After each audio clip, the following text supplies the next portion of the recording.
Fala galera! Hoje iremos falar de mais uma obra do aclamado Alan Moore. Miracleman.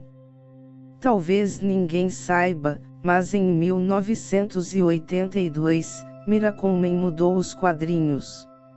Sem ele talvez Sandman, Watchmen, Asilo Arkham, Hellblazer, Preacher, Authority, nunca tivessem existido.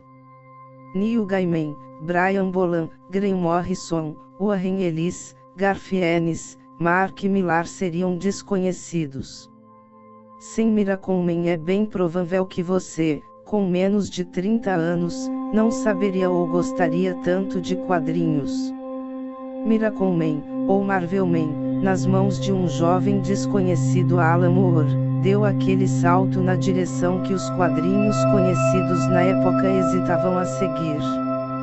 O herói foi a demonstração de que um super-humano, e Uberman autêntico, pode fazer qualquer coisa, menos impedir a transformação radical do mundo que vive.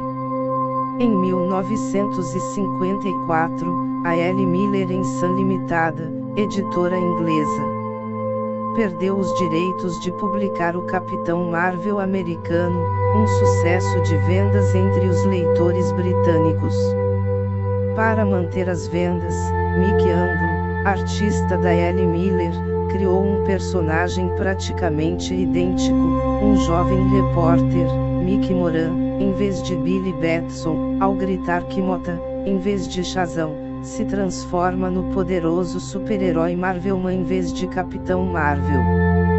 Para manter a semelhança do seu equivalente americano, Anglo criou também versões para o Capitão Marvel Jr. e de Mary Marvel, parceiros mirins de Shazam. A versão inglesa tinha o Young Marvelman, alter ego de Dick Dauntless, e Kid Marvelman, identidade heróica do adolescente e imaturo Johnny Bates. Em termos criativos, foi naquele ano que se realizou uma revolução nos quadrinhos. Ela aconteceu dentro de um contexto, o que fez toda a diferença, na revista Warrior. A Grã-Bretanha, no fim da década de 1970, iria passar por mudanças delicadas. Britânicos, ao final da década, tinham reputação de vanguarda artística. Qualquer subproduto criado por eles era visto como algo novo.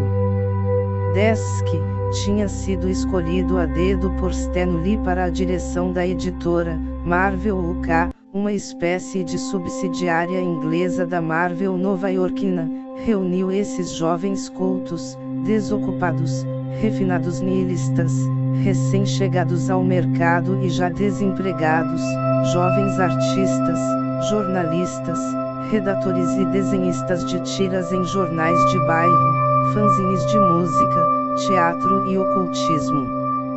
Entre os talentos da Marvel UK, que reuniu uma equipe legendária.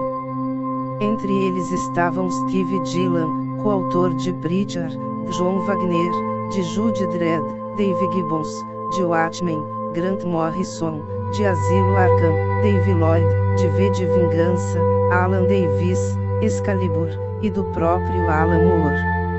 Em 1980, insatisfeito com a política de propriedade intelectual da Marvel, Desk fundou sua própria editora, a Quality Communications. Levou com ele todos os artistas e seus amigos. Em 1981, os direitos de publicação de Marvelman foram comprados por Desk. Em março do ano seguinte, o personagem foi entregue aos cuidados de Alan Moore, roteiro, e Gary Ledgey, desenhos. Ao trazer de volta um personagem cuja última aparição tinha sido em 1963, era de se esperar um recomeço, uma nova história introdutória que apresentaria Marvelman para novos leitores. Não foi o que Moore e Lesh fizeram. Eles não rejeitaram as histórias dos anos 50 e 60, mas continuaram de onde parou. Assimilaram aquelas histórias antigas de um modo inédito nos quadrinhos. São 3 arcos principais de histórias: a Dream of Flying, The Red Syndrome e Olympus, além de um apêndice, apropriadamente chamado de Apócrifa, escrito pelo então novato Neil Gaiman. No primeiro arco, a Dream of Flying, o leitor é reapresentado a Mike Moran, um repórter freelance. Casado, sem filhos, acima do peso, de meia idade, com uma vida simples, exceto pelos sonhos constantes de uma vida que não é sua e que ele não se lembra quando desperta.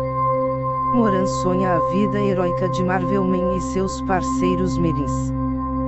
São simples como os quadrinhos dos anos 50, onde tudo dá certo no final. As coisas mudam quando Moran, refém de terroristas numa usina nuclear, pronuncia a palavra Kimota. Mais uma vez, sob a explosão celeste de um raio, surge Marvelman, jovem, esbelto e intelectualmente perfeito. Este primeiro arco se encerra com o retorno de Marvelman à vida, a restauração de sua memória e seu reencontro com Kid Marvelman, ou Johnny Bites, seu antigo parceiro mirim. Já adulto, Bites tornou-se um vilão, descontrolado e psicopata. Liz Moran, esposa de Mike, engravida, mas do perfeito Marvelman e não de seu marido medíocre. Ela é a primeira a deduzir que Marvelman e Mike Moran são uma unicamente com 2 corpos que trocam de lugar. O segundo arco, The Red King Syndrome, referência ao rei adormecido das histórias de Alice no País das Maravilhas, conta a real origem do herói. Ele descobre que as histórias dos anos 50, memórias e sonhos do Marvelman do presente, eram implantes de memória. Que na verdade Moran e seus parceiros, incluindo uma Miraclewoman, eram cobaias de um tal projeto Zaratustra. Que tudo era resultado de engenharia reversa de uma nave alienígena.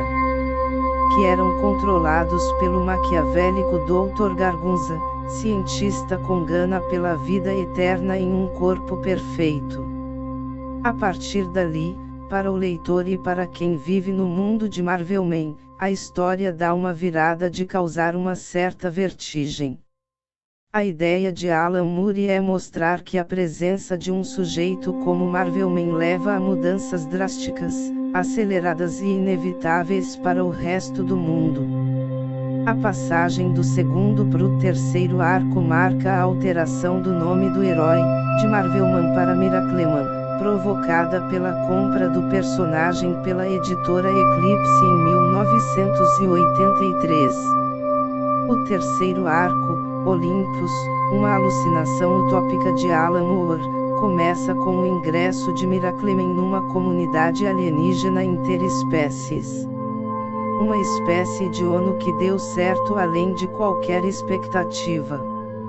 Essa autoridade superior ensina que Miracleman deve guiar a evolução definitiva dos humanos na Terra, mas antes ele deve enfrentar um último desafio. Kid Miracleman. O clímax da história, o duelo final de Miracleman e Johnny Bates é um retrato terrível das atrocidades, do terror e devastação que seriam provocadas pelo choque desses seres na Terra. Descritos em detalhes por Moore e John Totleben. Corpos empalados, as peles de pessoas penduradas como roupas em varais, as crianças de olhos arrancados, a chuva de membros decepados. Segundo Moore, a inspiração das imagens foram as telas O Triunfo da Morte, do pintor belga Peter Bruegel e O Massacre do Dia de São Bartolomeu, de François Dubois. A derrota de Kid Miracleman é seguida pela submissão do mundo à vontade de Miracleman e seus aliados. Assumindo a função explícita de deuses na Terra, eles fazem reformas radicais.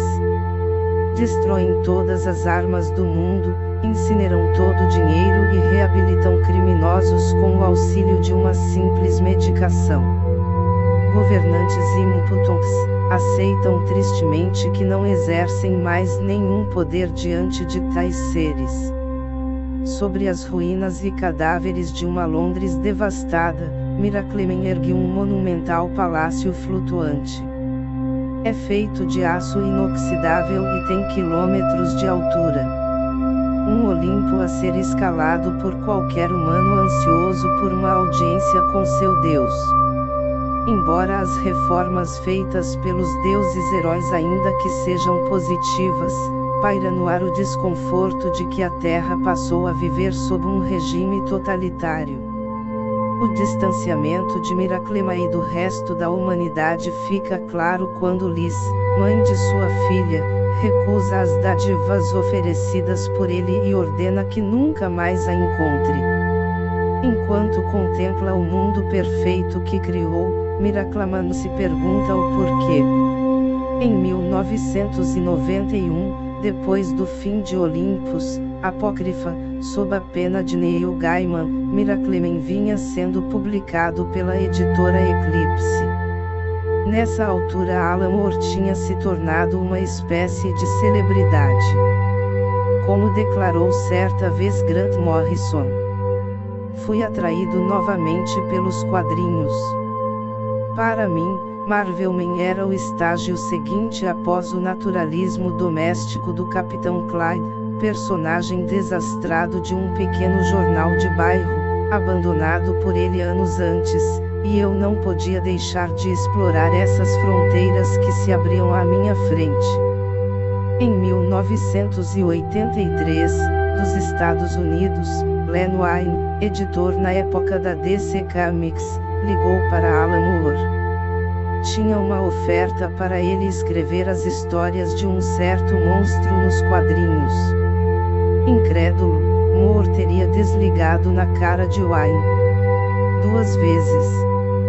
Na última tentativa, agora convencido, Moore aceitou um encontro com o editor americano. O resto fica para a próxima. Se você gostou, dê seu like e compartilhe.